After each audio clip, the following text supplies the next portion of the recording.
Salam damai sejahtera Bapak Ibu serta saudara-saudari yang dikasihi oleh Tuhan Yesus. Untuk mengawali renungan tentang firman Tuhan ini, mari kita bersatu di dalam doa.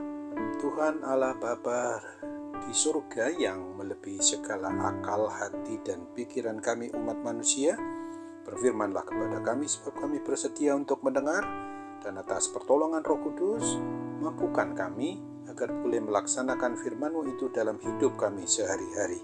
Dalam nama Tuhan Yesus kami berdoa kepadamu. Amin. Sebagai nas renungan firman Tuhan pada hari ini diambil dari Matius 6 ayat 14 dan 15 yang berbunyi, karena jikalau kamu mengampuni kesalahan orang, Bapamu yang di sorga akan mengampuni kamu juga. Tetapi jikalau kamu tidak mengampuni orang, Bapamu juga tidak akan mengampuni kesalahanmu. Sebagai tema yang diangkat dari nas renungan kita ini adalah pengampunan Tuhan itu dasar untuk mengampuni kesalahan. Ada banyak sekali di dalam diri kita umat manusia, ciptaan dan milik Tuhan Yesus Kristus yang masih saja mempertanyakan mengapa kita harus mengampuni orang yang bersalah kepada diri kita. Jawabannya adalah pertama, bahwa hal mengampuni itu adalah sesuatu yang diperintahkan oleh Tuhan Yesus Kristus sendiri. Kedua, mengampuni itu merupakan wujud nyata dari langkah iman percaya kita kepada Kristus. Ketiga, mengampuni adalah bentuk dari adanya komitmen kesetiaan atau ketaatan kita umat yang beriman percaya kepada Kristus, dan hal itu semua adalah merupakan alasan dasar kehidupan rohani kita, mengapa kita harus mengampuni setiap pribadi orang yang bersalah kepada diri kita. Apabila kita mau pertanyakan kembali apa alasan dari sisi jasmani kita, maka jika kita bertahan untuk tidak mau mengampuni, maka sesungguhnya kita sedang memenuhi hati, akal, pikiran, dan perasaan hidup kita ini dengan hal-hal yang bernuansa negatif sifatnya, yang dapat menyerap energi kita. Di mana pada waktu energi kita habis, oleh karena hati, akal, pikiran, dan perasaan kita menyimpan energi negatif itu, maka hasilnya akan menjadi hal yang bagaikan racun yang dapat merusak dan membunuh tubuh kita ini sendiri.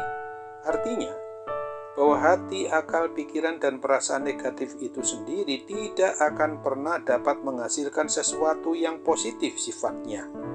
Justru oleh sebab adanya hal yang negatif sifatnya itulah kemudian muncul atau timbulnya pemikiran tentang bagaimana harus membalas kesalahan orang lain, di mana dampaknya kita mulai membicarakan keburukan orang yang berbuat salah itu, bahkan meluas kepada siapapun yang kita kenal yang bersalah kepada diri kita. Bahkan yang lebih parah lagi adalah kita mulai berpikir kapan orang tersebut dapat musibah, kapan waktu matinya orang itu, dan keinginan-keinginan buruk lainnya dapat muncul di benak kita. Apabila kita mau pertanyakan mengapa Tuhan Yesus Kristus menghendaki agar kita umatnya ini mau mengampuni kita, umat berdosa ini, Tuhan Yesus mengasihi kita umatnya, harus sungguh-sungguh kita jawab, kita respons adalah bahwa Dia sendiri tidak pernah menghendaki kita umatnya ini untuk memelihara kuasa dosa yang bagaikan racun yang pasti bisa membunuh diri kita sendiri. Akan tetapi untuk menerima dan memahami dalam hal mengampuni itu, haruslah kita akui juga bahwa ketika kita berada pada derita yang sedang kita alami itu sungguh tidak mudah. Dan memang benar, karena ketika kita sedang berada dalam posisi hendak mengampuni orang yang bersalah kepada kita itu adalah suasana yang merupakan dalam bentuk posisi langkah iman percaya kita kepada Kristus.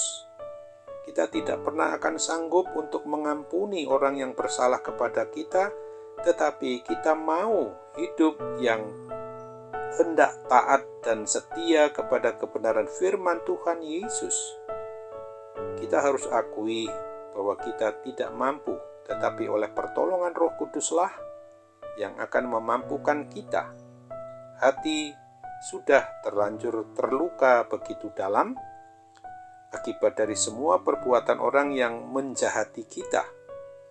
Maka mari kita bawa hati, akal, pikiran, dan perasaan kita itu yang sudah terluka semuanya untuk kita bawa kepada Tuhan Allah Bapa kita dengan kerendahan hati kita, memohon pertolongannya untuk dapat mengampuni orang yang telah bersalah kepada kita itu. Langkah-langkah pelaksanaan pengampunan yang harus kita berlakukan adalah pertama-tama, mari kita sadari betul bahwa sesungguhnya pengampunan itu adalah suatu urusan antara kita dengan Tuhan Yesus Kristus sendiri. Mari ungkapkanlah doa kita kepadanya secara pribadi, dan kita harus berdoa kepada Tuhan Yesus bahwa kita mau dan dengan cara memberi dan melepaskan pengampunan, dan sekaligus bahwa kita tidak mau lagi menahan atau menyimpan sesuatu bentuk kemarahan apapun sifatnya juga terhadap semua orang yang bersalah kepada kita itu.